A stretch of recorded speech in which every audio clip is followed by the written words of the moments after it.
छोटी अवस्था में माता पिता को नमस्कार करते थे। एक दिन विश्वामित्र जी आ गए कि हमारे यज्ञ में विघ्न करते हैं राक्षस लोग। दशरथ जी महाराज से निवेदन किया। दशरथ जी महाराज कहते हैं कि क्या करूं, सारे ही सुत मेरे प्राण की नहीं, राम देत नहीं बने गुणसाई में राम को कैसे दूं। लेकिन वशिष्ठ जी के कहने से राम और लक्ष्मण को सौंप दिया। ताड़का ये उसको मारा है, यज्ञ की रक्षा की गई। जनकपुरी में जनक जी महाराज सीता की शादी करने के लिए जानकी की धनुर्यज्ञ की प्रतिज्ञा की थी कि धनुष तोड़ देना, यही धनुष यज्ञ है। जो धनुष को तोड़ देगा मेरी लड़की की शादी उनके साथ करूंगा। तो राजा महाराजा बहुत से आए, भगवान राम भी विश्वामित्र जी के साथ चले हैं और वहां पर धनुष जो रखा गया था राजा महाराजा आगे प्रयत्न करके चले गए। भगवान राम ने धनुष को तोड़ दिया। आकाश में पुष्पों की वर्षा हुई, नगाड़े बजे।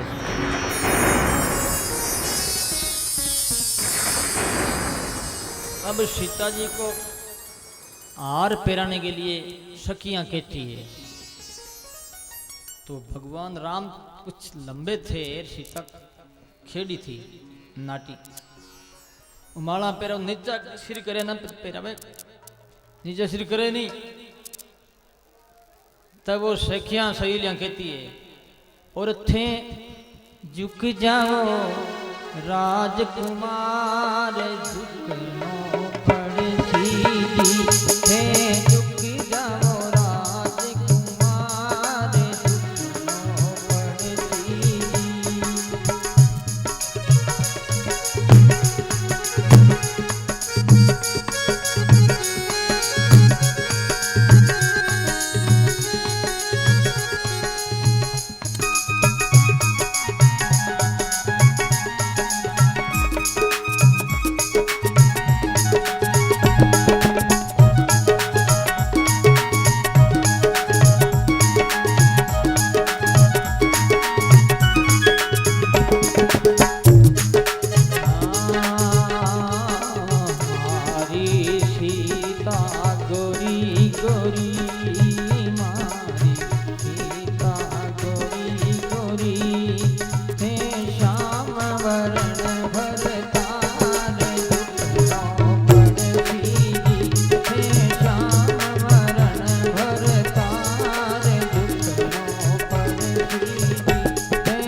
चतुरारा सिरदार झुकनो पड़ती जी थे चतुरारा सरदार झुकनो पड़ती जी थे झुक जाओ राजकुमार झुकनो पड़ती जी पड़ती जी भाई पड़ती जी ओ पड़ती जी भाई पड़ती जी झुक जाओ राजकुमार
झुक जाओ राजकुमार, झुकना और झुकने लगे, झुक गए।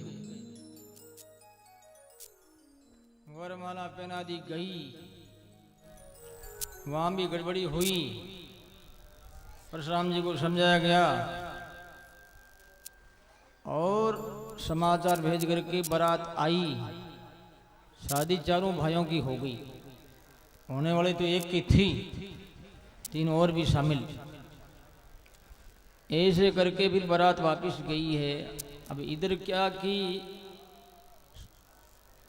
सरस्वती ने मंत्रा की बुद्धि बिगाड़ी, राम को वनवासित कर दिया। राम सीता लक्ष्मण वन में निकले भाई, क्या क्या उनके संकट आया, दुख आया है, लेकिन उन्होंने मर्यादा नहीं तोड़ी। भगवान राम मर्यादा पुरुषोत्तम है। राम का चरित्र का अनुसरण भले ही करो, और कृष्ण भगवान का चरित्र का अनुकरण नहीं करना चाहिए। वो कहते थे और कहाँ है उसका अनुकरण करना चाहिए। राम ने कहा वो भी करना है, और किया वो भी करना है, क्योंकि मर्यादा है उनमें। कृष्ण भगवान ऐसे नहीं थे, पर लोग क्योंकि वस्तु तत्व जानते नहीं है और किसी का सहारा लेकर के दुरुपयोग हो जाता है, दुरुपयोग करने लगते हैं, दुरुपयोगी बन जाते हैं, उपयोगी नहीं बनते। इसलिए भगवान जो करते हैं वो लीला होती है, व्यक्ति करता है वो क्रिया होती है। क्रिया में बंधन है, लीला में बंधन नहीं। बड़े पुरुष है वो 16,108 रानियों के पति होते हुए भी ब्रह्मचारी है। यही तो विशेषता है कृष्ण में, 16 कला है। इसलिए आजकल भागवत बहुत ज्यादा चल रही है। गांव गांव में, एक शहर में 50 भागवत है, एक भागवत नहीं 50, गली गली में ऐसा। वनवास में जो भी हुआ, भरत जी आए, उनको बड़ा तकलीफ दुख हुआ। भरत जी भी पधारे भगवान राम से, उन्होंने मैंने किया, लेकिन भगवान राम प्रतिज्ञाबद्ध थे। उन्होंने अपने चरण पादुका दे दी, वो लेकर के आगे हैं। चरण पादुका राज्याभिषेक कर दिया गया। भगवान राम वाल्मीकि आश्रम पधारे, वहाँ भी जो हुआ चित्रकूट पधारे। तो भरत जी महाराज सब में जो है आगे जो भी करना है वो किया, यानी जो है पावड़ियों को पूछ पूछ करके राज करते थे। इधर सीता का हरण हो गया। भगवान राम दुखी हुए, ऐसे ही दिखाया दुनिया को कि भाई स्त्री के प्रति पति का क्या भाव होना चाहिए। तन मन धन से उनकी रक्षा करने की कोशिश करनी चाहिए, ये राम की मर्यादा ने सिखाया है। तो सुग्रीव से मित्रता हुई हनुमान जी के माध्यम से। हनुमान जी महाराज पधारे हैं लंका में, सीता का पता लगाया, समाचार लिया उनसे, वापिस पधारे। भगवान राम ने लंबी चौड़ी फौज तैयारी करके पधारे हैं। सेतुबांध बना करके लंका में भयंकर युद्ध हुआ, राक्षस मारे गए, रावण मारा गया, सीता जी पधारे, अग्नि परीक्षा की गई, पुष्पक विमान में बैठा करके अयोध्या पधार गए। 11,000 वर्ष तक उन्होंने राज किया, और उसके बाद में सारी प्रजा को विमान में बैठा करके साकेत लोक में ले गए। ऐसा संक्षिप्त में ये रामायण है। और भागवत की रामायण भी इतनी ज्यादा नहीं है, विस्तार करो तो एक चौपाई करते रहो, कई महीना तक क्या क्या जिंदगी भर व्याख्या करते रहो, कोई पार तो है नहीं, किसी चीज का पार नहीं है। विद्या कोटि विद्या जंग पार न पावे, दरिया साहब कहते हैं कोटि कोटि विद्या है जो आदमी पार नहीं पा सकता। कोटि चिराग जाके दीपक बत्ती करे, और कोटि पावन जाके चवन ढुलावे। दरिया साहब ने विराट प्रभु का वर्णन किया है। करोड़ों करोड़ों देव वायु देवता है जो को चवन ढुलाते हैं भगवान के। कोटि चिराग जाके रांधे पाक, करोड़ों ही अग्नि है जिनके भोजन बना रही है। ऐसा यार विचित्र बात है ये। दरिया साहब की जो पकड़ है साधना से, हर सब्जेक्ट को इस प्रकार से ऐसे ले लिया, मैंने शास्त्रों का सार के दिया। तो सजनों, इसके बाद में जो भगवान राम के लव कुश बेटे में उन्होंने राज किया है, उनका सुमित्र तक आखिरी राज चला। उसके बाद में निमि राजा की कथा आती है, जो कि गुरु और शिष्य श्राप देख करके एक दूसरे नष्ट हो गए और फिर वापिस जो है मित्रावरण और उर्वशी शिशु वशिष्ठ जी तो वापिस पैदा हो गए, जन्म हुआ इनका। और वो राजा निमिष आंख पर बैठे रहे, आंख खोलते हैं मीचते हैं वो। अब चंद्रवंश का वर्णन आ रहा है। अर्थात सूर्यताम राजन वंश मत्स्य पावन यस्मन नीलादे भूपा कीर्ति पुण्य कीर्तय। सुखदेव जी महाराज चंद्रवंश का वर्णन करते हैं। चंद्रमा ने राजस्व यज्ञ किया, यज्ञ में तारा को छीन लिया, झगड़ा होना लगा, ब्रह्मा जी ने समझाया। उसके एक लड़का हुआ बुध और बुध के हुआ पुरूरवा, पुरूरवा की भी बात बताई गई। पुरूरवा उर्वशी के साथ में शादी की और उनके बच्चे भी हुए। और पुरूरवा आखिर में जो प्रतिज्ञाबद्ध होना था वो हो नहीं पाए, कर नहीं पाए।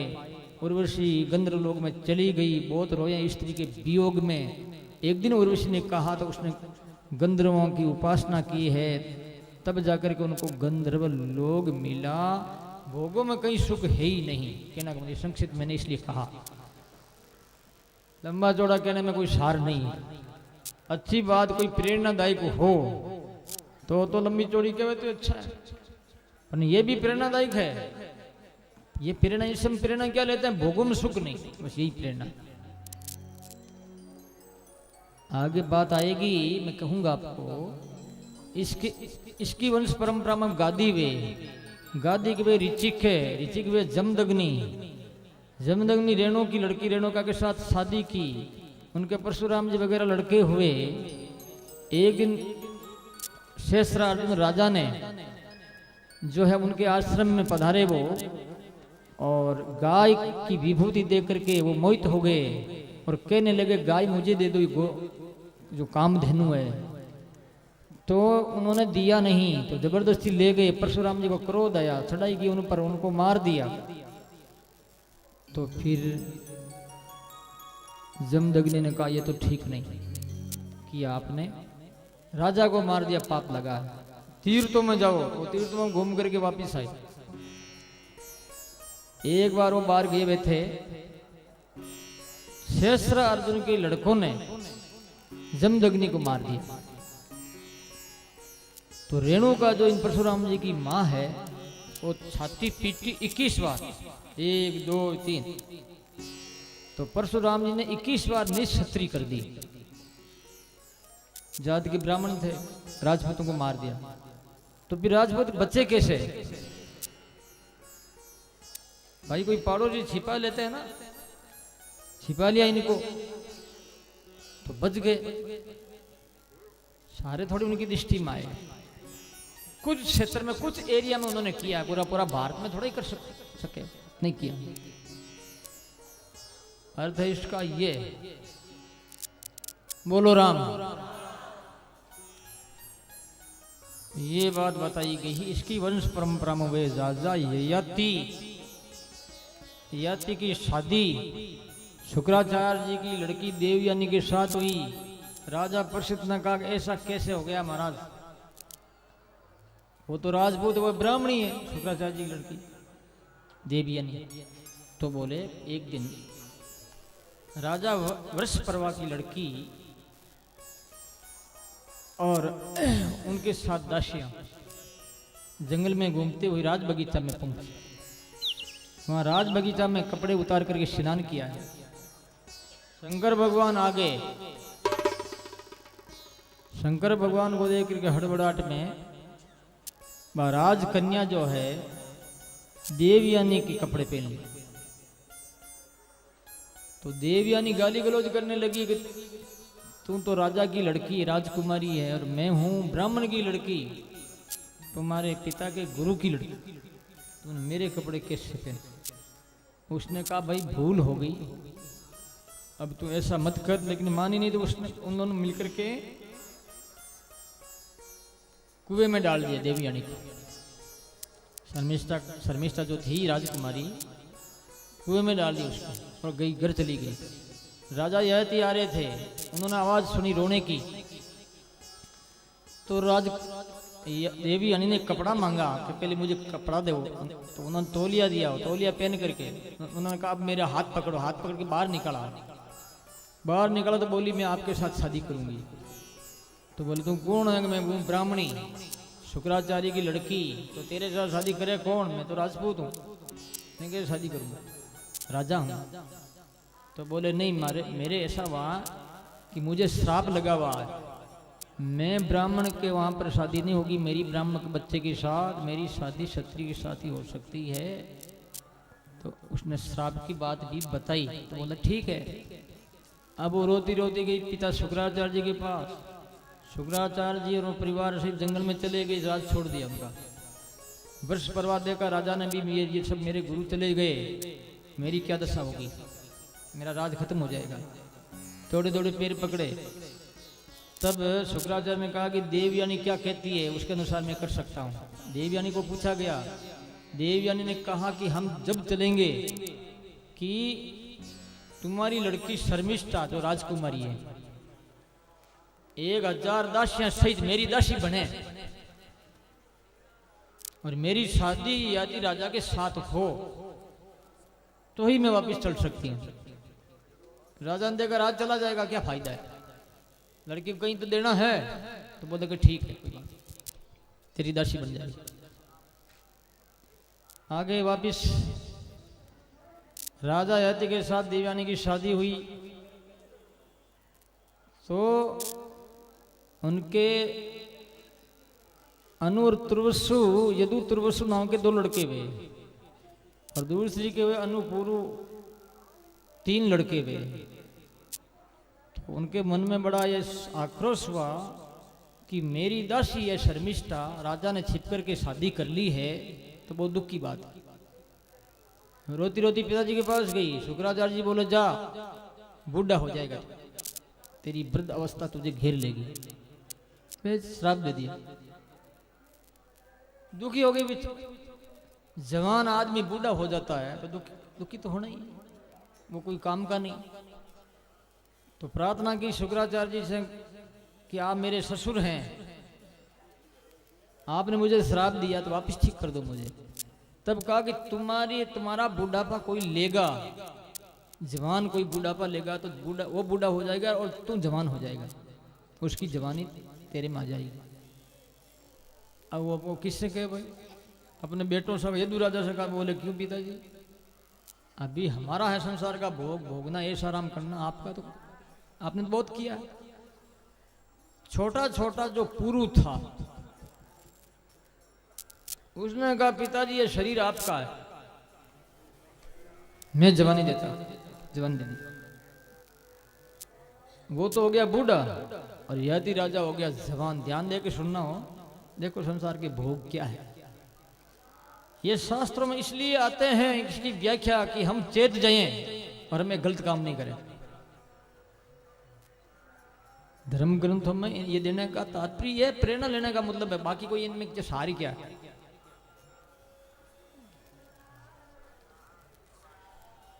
जवान हो गया, वो जवान हो गया तो हजारों वर्ष तक संसार का भोग और ऐश आराम करता रहा।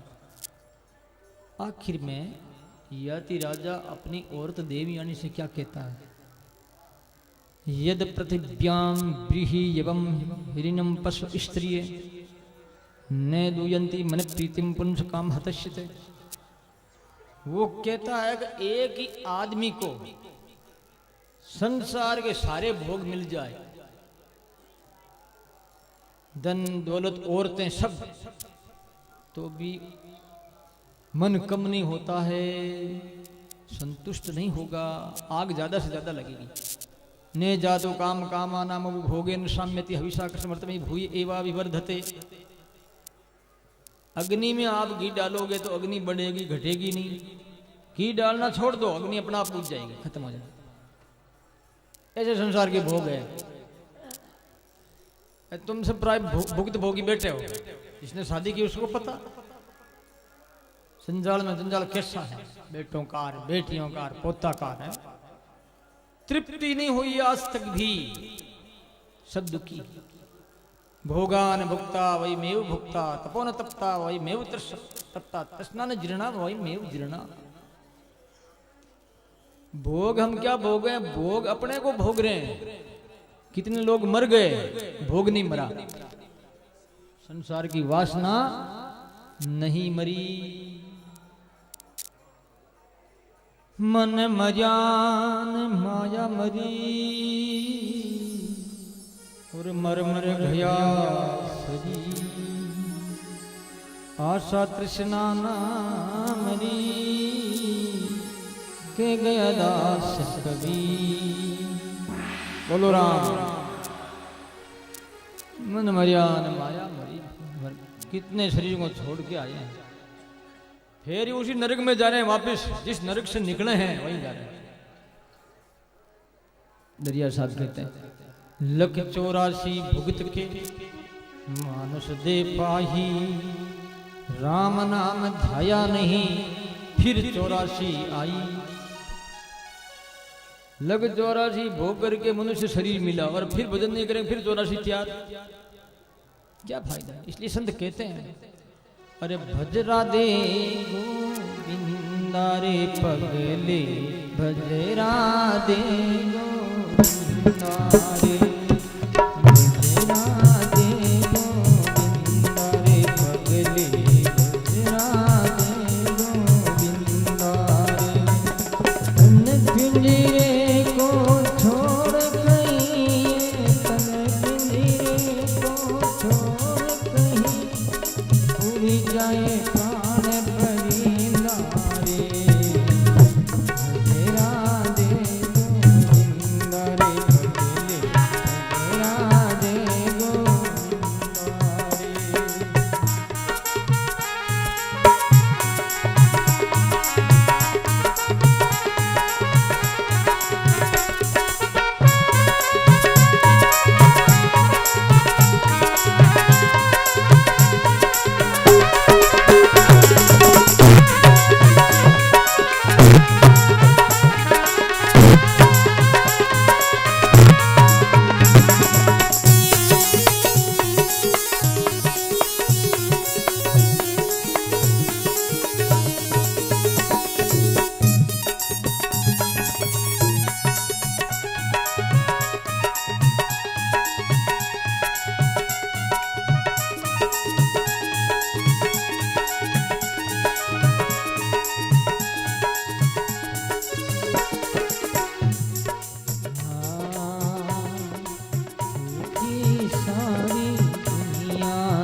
झूठा तेरा मेरा रे, झूठी सारी दुनियादारी, झूठा तेरा मेरा रे।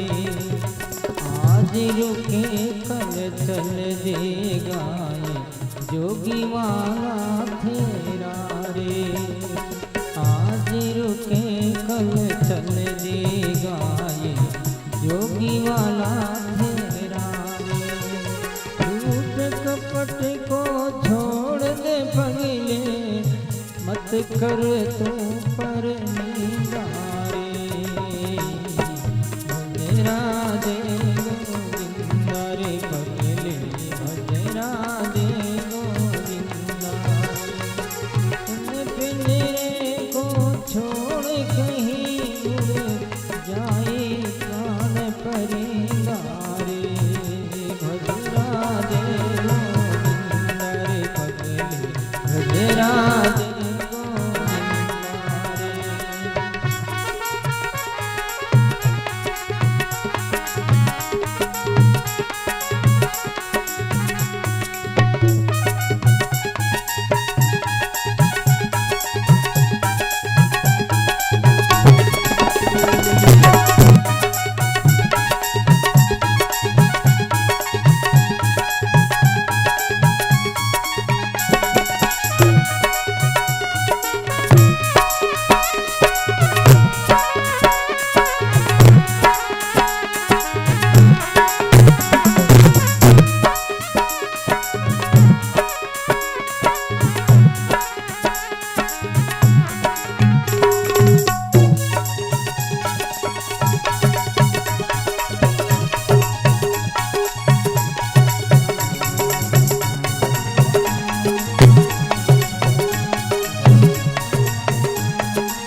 सभी दुख के कांटे। इस जीवन में सुख की कलियां और सभी दुख के कांटे। सुख में सब कोई हिस्सा मांगे, कोई भी ना